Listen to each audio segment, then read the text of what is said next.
You ever heard of a killer? I drop bombs like Hiroshima. Somebody said, look at LeakYou video. What the fuck is LeakYou? Is it like a site? What's LeakYou? LeakYou. Is it a YouTube channel? Oh, shit. Oh, all right, bet. Here we go.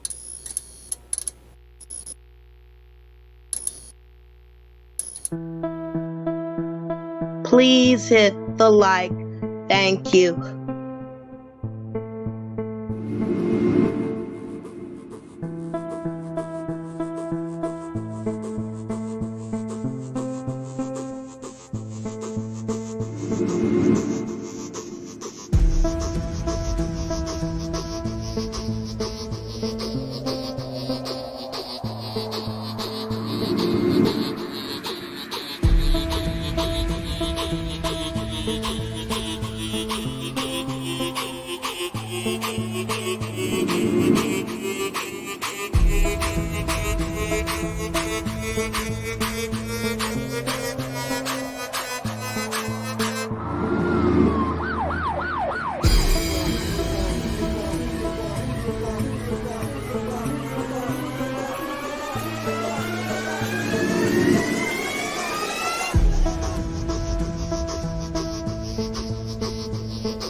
One, two, three, four.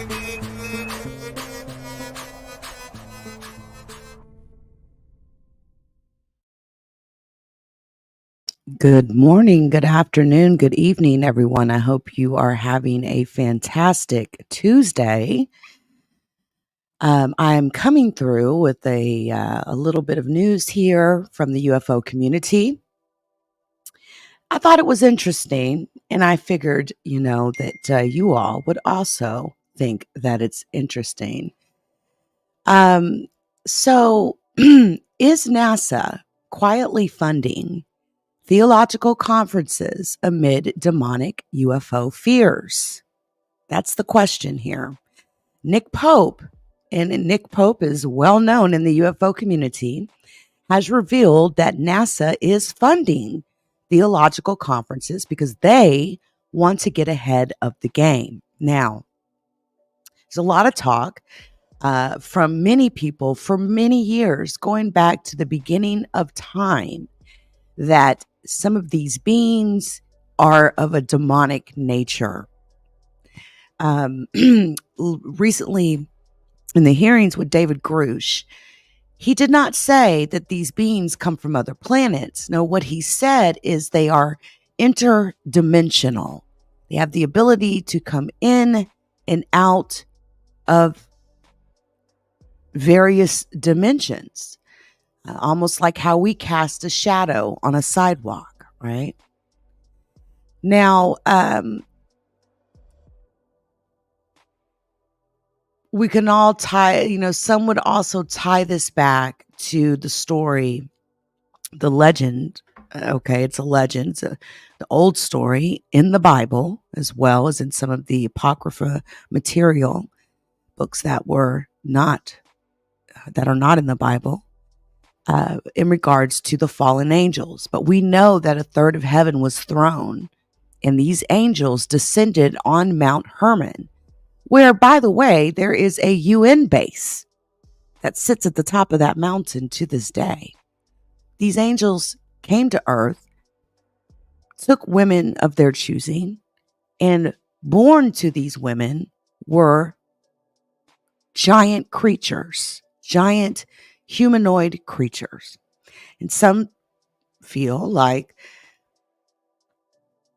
Satan is trying to defile the bloodline, all right, trying to defile the human bloodline. But the only bloodline that was pure, right, was Jesus's bloodline, which can be actually tracked all the way from the beginning. In the Bible, it's pretty, Adam had such and such and such and such, and goes on, and they lived so many years, right? I can get into all of that. But the question is, Is it possible that NASA is so afraid of what these things are that they are funding these theological conferences, these conversations, because of the potential presence of demons or negative spirits that are associated to these beings that we see? I sometimes say maybe Satan's building an army. Maybe they all don't come from other planets. Maybe some of them just come from underneath our feet, from the ground. And of course, there's a lot to be said about the reptilians. And of course, that's a topic for another day. I try not to throw too much on you guys at once, but we know that reptilians are not friendly towards human beings. They absolutely hate us with a passion. They feel like we're not worthy. They don't even like it when we try to say their names or pronounce any portion of their language, because our palates are obviously not the same. We're not going to say it the way they would say it, but these are just little things that I've heard over the years, right? Take it for whatever it is. But is it possible that in preparation of the eventual war that's going to be had with the Lord, with God, is Satan trying to build an army? And one of the concerns that I know the government has in this whole disclosure thing, this whole UFO, UAP disclosure, and admitting that they have craft, admitting that they have biological bodies of pilots that were inside of those craft, admitting that they have craft where the craft is actually alive. It is a living being. I've heard some amazing stories. Or admitting that they have a 30-foot wide TARDIS, but when you step inside of it, it is big as a football field. Amazing technology. Amazing things. But we also know as we get towards the end times that many will be fooled. Many will be fooled by dazzling wonders. And one of the concerns the government has is what this topic will do when it comes to religion. And one of the main reasons that they have this concern is because for some reason, these beings, there's a lot of talk about beings claiming that they are our creators, that they made us, that the Anunnaki made us to slave for them here on planet Earth, to mine for them gold for their planet. And honestly, I don't believe that. I don't believe that the Anunnaki created humankind. I don't believe that. I would need to see some proof and evidence of that. I believe that God created this world. It may be flat, but I believe that God created this world and that God created us. Come on. There's been so much, anyway. There's a lot of fear that if the presence of these beings are disclosed, that it's going to cause a fervor around the world. It's going to hurt the religion game.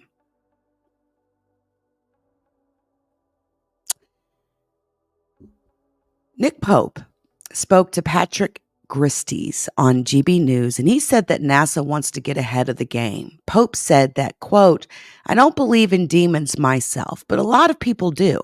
And certainly the Bible talks about these things in terms of unclean spirits." He went on to say that there is probably a faction still in both the US and the UK that thinks that some aspects of the UFO phenomenon are demonic. One of their reasons for believing that is a passage in the book of Ephesians in the Bible that talks about Satan as being the prince of the power of the air. Goes on to say that he thinks that it's undeniable that many of the world's great religions have in recent years started to think seriously and do some theological debate about what the consequences would be of discovering extraterrestrial life. We know that the Catholic Church, for example, has issued several statements on this. One of them said that there's no doctrinal objection to the existence of aliens because, as they put it, man may place no creative limits upon God. NASA has quietly put in a bit of funding to theological conferences that have talked about this. And he went on to say that he thinks it's more of a case that they're hedging their bets and they're thinking of it. They're thinking if it's true, they want to get ahead of the game this time and not get caught up in the sort of science versus religion dogfight that we saw in the Middle Ages, for example, between Galileo and God, I can't say this, Copernicus? Copernicus. Damn, I had a little bit of a brain fart there. Copernicus. Sorry. Between Copernicus and Galileo. Now, the former Ministry of Defense worker also explained that we can't rule out any possibility of extraterrestrial life. And Christie's, the presenter, went on to say that there appears to be some division online, as there always is when you're dealing with topics like this, as to whether or not we're dealing with extraterrestrials, whether we're dealing with technology that is either friendly in terms of U.S. or Western, or whether it's China or Russia, or whether or not there is some presence of life that predates human existence here in this world.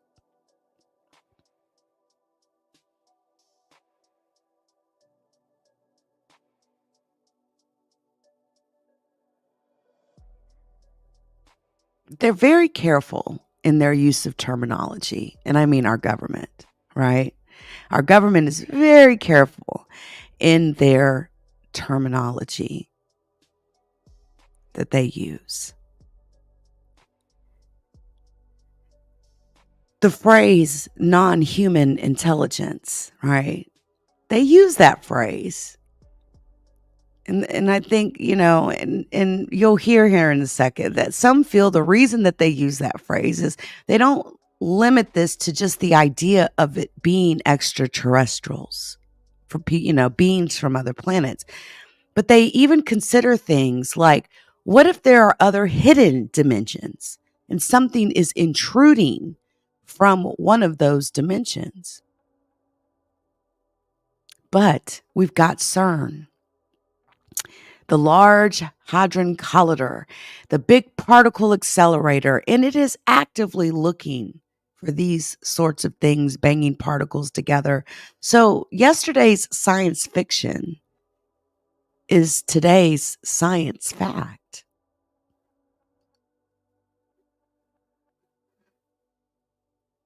And it's pretty amazing. Give me a sec. I've got a clip here for you that I want you to hear.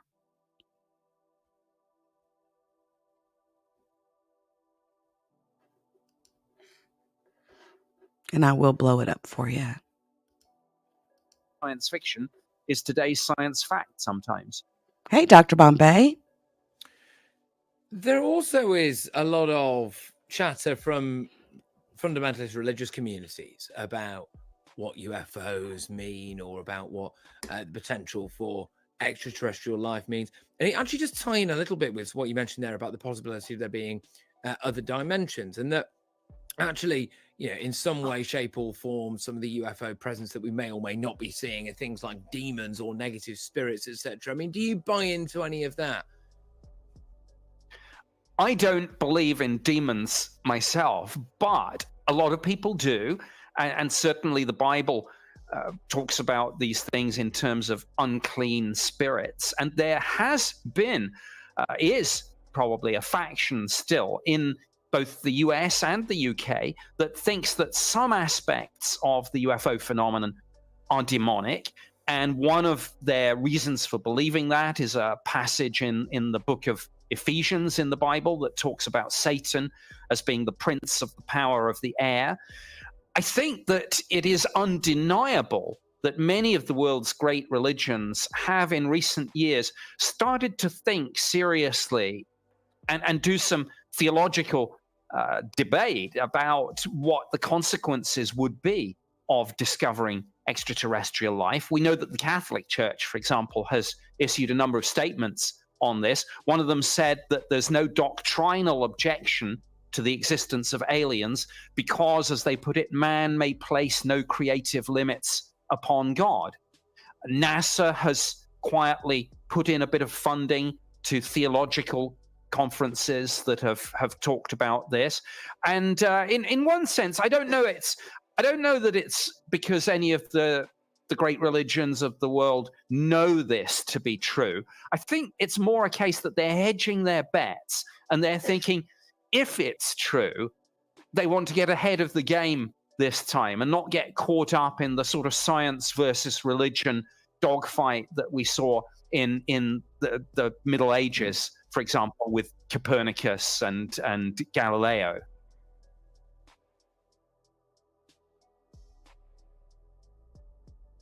It's everything you wish for. Your site traffic is skyrocketing. I find that to be just fascinating. Fascinating.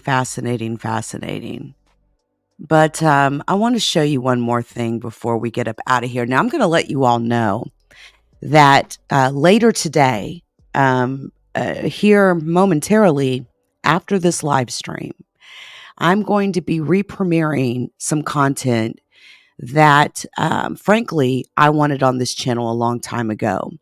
And I did a video several months back regarding a doctor in Washington State whose dog was killed by a being. I have some photos and video as well. And this doctor killed this being. He took it home, put it in his freezer for like 11 or 12 days. Eventually, he was found out. Men in Black came looking for this being. But there was a recording that was taken. And Jonathan, the doctor explains how when this being screamed, and he even does he does a physical examination of this being, and you will see it in the video. When this being screamed, you could feel it. And he has audio of this, and this was played on the Art Bell show many years ago. And I happen to have the clip of that show, and we're gonna definitely get into it. So be on the lookout for that. Give you a little bit of entertainment today while you're working. But I want you to check this out. This kind of goes in more into dimensions and explains it a little bit more.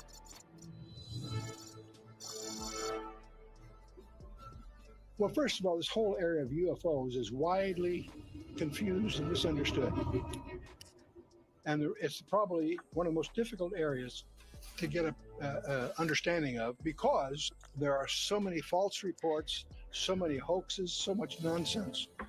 When you scrub that all away, though, you're faced with the reality that there are thousands of competent, well-documented observations that have a basic paradox to them. On the one hand, they're real. They show up on multiple radars simultaneously. They leave evidences behind like radiation and burnt ground and what have you. And so they're real. They possess the skills and ability to transcend and travel through and jump across dimensions, so they can pop in and out at will into different dimensions that exist within the same loaf. With any same structure, you may have multiple dimensions that intersect. On the other hand, at the same time, they violate physical laws. They make right-angle turns at incredible speeds that that are beyond explaining. They appear to be, they seem to be able to materialize and disappear at will. They're in multiple formations. There's special classified studies that determine they're piloted by intelligent or sentient beings. So there's the paradox. There's some things that are clearly true on the one hand and clearly unexplainable on another. We as mortal men are trapped into one dimension. It's the dimension that we live in. It has all the rules of physics are constructed in such that they work for us within the dimension we're in. These other entities, though, pop in and out at will. When we see some of them, we think they're spirits. We think they're reincarnated individuals. We think that they're ghosts, and they're, in my opinion, these are demonic entities that choose to materialize within our dimension and then dematerialize and go back to whatever dimension they're from. Now I want to take a look at some very interesting information that Dr. Missler covered in his DVD series, Return of the Nephilim. What we're going to look at here is the information on hyperspaces and how limited we really are to this aspect of reality. This might give us some detailed clues of how these UFO phenomena really work and where they really come from. Angelic beings, extraterrestrials, occupy a different dimension. In the world of science, we have different dimensions that are part of what we call a loaf. Just like bread, each slice of the bread occupies another dimension. Extraterrestrial entities, heavenly entities, occupy a certain domain that is a dimension within the loaf. Now, when we're getting into the study of hyperspaces, what this simply means is that we are studying spaces of more than 3 dimensions. In doing so, what we find is that there are only 2 kinds of people that can relate or deal with perceptions of hyperspaces. Those people are mathematicians with specialized training and small children. They are able to relate to hyperspaces because their prejudices are blindfolded, so to speak. The common thinking today is that they're transdimensional. And now that gets into a whole discussion of our physical reality in the first place. And it's hard to deal with this in a sophisticated way because most people haven't studied this in a serious way. So let me back up a little bit. If we take things that are larger than ourselves, and I'll call that the macrocosm, that gets you in the study of astronomy and the universe at whole. One of the things, the great discovery of 20th century science is that the universe is finite. It may be expanding, but it's finite. It's not infinite. That has staggering implications. I'll come back to that. Now, most of us have heard of Euclid. This is from where we were taught mathematics in school. If we look into certain aspects of trigonometry, we know that any triangle will only add up to 180 degrees. So let's suppose that we all went out to a very large field, and with a transit, we carefully laid out a very huge triangle. So when we get back and we add up our figures, we then realize that this large triangle added up to more than 180 degrees. Well, you might conclude that we messed up on our calculations of this very large triangle. However, the truth is that we have encountered something known as the curvature of the Earth. If you go the other way in terms of smallness, there's a limit to smallness, and this is even stranger yet. If I took a piece of string and cut it in half, I could take what's left and cut it in half. And you would think, at least conceptually, whatever I had left, I could always cut it in half. I might not be able to do it physically, but I could do it conceptually. It turns out that if I get down to 10 to the minus 35 centimeters and try to cut that in half, the thing I'm cutting in loses locality. It's everywhere at the same time. There's a property physicists call it non-locality. Whether you're talking about length, mass, time, or energy, they're all made up of indivisible units. You get down to the point you can't get smaller than. The point is we discover our physical universe is digital. It's made up of indivisible units. You see, if you take a course in navigation, one of the things you have to become very familiar with is something called spherical trigonometry. This is the aspect of mathematics that can actually make a triangle add up to more than 180 degrees. You see, the one rule that we have learned, that a triangle only adds up to 180 degrees, is only true to a universe of 2 dimensions. So anytime you find a rule that violates certain mathematics, this is a hint that you have encountered an additional dimensionality. Dr. Albert Einstein created and made history in 1905 with his theory of special relativity, which was nothing more than a calculation that length, mass, velocity, and time are relative to the velocity of the observer. Now that gives us a very, very peculiar problem. There's a limit to smallness and there's a limit to largeness. You can't go to infinity in either direction. You can't get smaller than certain dimensions, whether you're talking about, depending on the units you're talking about. What we discover is, and I'm quoting from Scientific American, June of 2005, an article about the constants of physics which are changing, and if they're changing, and they are, their words, that implies that our physical reality is a shadow of a larger reality. Then 10 years later, he generalized this theory of relativity. This is where he basically discovered that there is no distinction between time and space. So one of the most important things that we realize from Einstein's theory is that time itself is a physical property. We realize that we do not live in 3 dimensions, but at the very least, we exist in 4. In fact, we now know that there are many more dimensionalities that exist. Einstein's theory has been confirmed by over 12 different methods to over 14 decimals. So this is a well-accepted basis in mathematics. I agree with Einstein. I believe that Einstein's special relativity is exactly valid when we are talking about masses or objects or even craft or even a spaceship that can be well approximated as being massive point. This is the case for a craft that is undergoing interplanetary travel. Necessarily there has to be a form of space anomaly because the distance are just excessive and cannot be reached through the laws of special relativity. Otherwise it will take forever for a craft to reach the Vega star or the Capella. Now, let's go beyond Euclid, which only deals with 3 dimensions. If we go back to 1854, a man by the name of George Riemann gave an astonishing lecture that proved to be of extreme importance. He invented an awesome thing called metric tensors. This tool that he helped develop has proven to be one of the most profound tools in advanced physics. This was the very tool that Dr. Einstein used to develop his 4-dimensional space-time.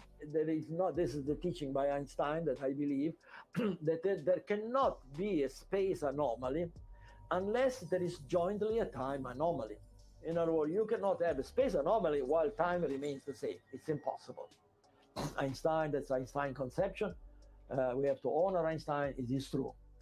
What is the consequence? The consequence is that a craft capable of performing interstellar travel necessarily must be a craft performing travel in time. In other words, you cannot so that if it leaves let's say the Vega star at a certain value in time, then it will not reach and reaches here after 10 of our days. Its time will not be 10 days later. No way. It can be thousands of years forward or thousands of years in the past. Space-time are often used together. Space, if you look at it, is a container of that instance or occurrences, and time, it's a snapshot of space and that encapsulate the instance and occurrences. So think of time and space as a frame-by-frame snapshot of all events and occurrences that appears at a single space or multiple space. So this is one of the biggest mystery of the interstellar travel, because it implies necessarily space travel, not only space but also in time, which is usually the travel in time is ignored because it raises issue of causality, because if you go backward in time and then you land on Earth and you change the future of Earth, you know the Back to the Future. And however, there are ways in which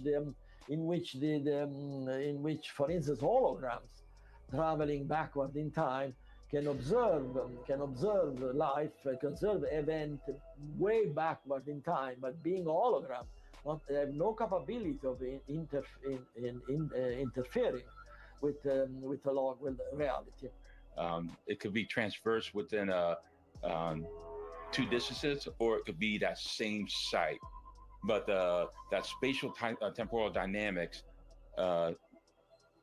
or that snapshot of the events that occur within that space and time, can be singular upon one space, or it can transverse from a mini space, such as Florida to DC.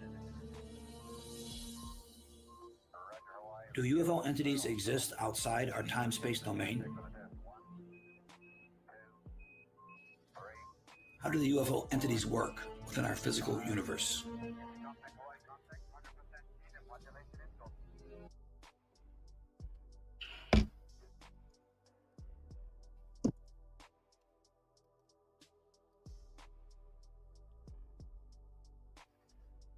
All right. So I wanted to show you all that, and it kind of gives you an understanding of a lot of this, guys, is science that has no understanding. We don't have an understanding because not many have studied it, right? Hey, Centel, good to see you, babe. Not many have studied it, and it's so difficult to understand and comprehend. All right. So anyway, I wanted to come through and do this, but again, here momentarily, I'm going to be setting up a stream. And this is some content that I want to get on to the main channel, titled as such, Alien in the Freezer, the Case of Jonathan Reed. Now, again, as I was mentioning earlier, Dr. Jonathan Reed ran into a being in Washington State many years ago that killed his dog. And you will hear his entire story. You will see the video of him examining this reptile-looking being. He placed it in the freezer where it screamed for days. This happened in 1996. This video that you will see has been circulating for years on the internet. It shows Jonathan, who's very panicked, examining the body of an alien who he hit in the head with some sort of heavy object after it vaporized his dog with some sort of energy weapon. Now, Dr. Jonathan Reed, who made the video of him examining the body of this being, claims his troubles did not end there, as the alien came back to life while in his freezer and began to scream so loud that he could feel it. Government agents stole all of his good video, he said, and they definitely showed up. The question is, with this encounter, is it really all that it seems? While he became a celebrity on the UFO circuit, he even published a book about his experience, there are a lot of people that are not convinced, saying that he had refused to allow his evidence to be analyzed and that he could be using a false name. But there's always mysteries when it comes to these sorts of things, but it's still interesting all the way around. So I've got this coming up next. I'm going to go ahead and get it scheduled, and then it will be streaming here and on my other platforms as well. And you guys definitely leave a comment. Let me know what you think. I'm feeling, it's just feeling like one of those old school days, right? One of them old school, like Art Bell days. Anyway, again, there's also audio of this being screaming, and it's creepy. So give me about 15 minutes, and I will have the stream up. and give you all something to listen to this afternoon while you work. Hey, Gloria, good to see you. Good morning. Shout out to Room Shaker in the building, Dr. Bombay in the building, Centella in the building, and everybody else that will come through on the replay, and those of you in the clouds. Much love to you. Much love to you. And you know, before I get up out of here, you know I got to pay some bills, right? Shout out to the LeakYou community. Please join us on Spotify, Apple Podcasts, Google Podcasts, and Amazon Music.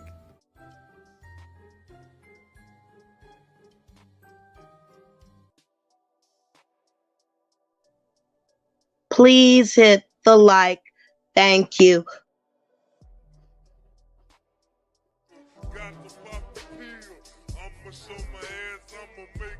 The judgment sentence that you are an asshole. The trial is over. Thank you, everybody. Let's play a game. You have 10 seconds to take all your stuff and get out of my life. 10, 9, 8. God bless you, motherfucker. You're really smart. Like really, really, really smart like I am.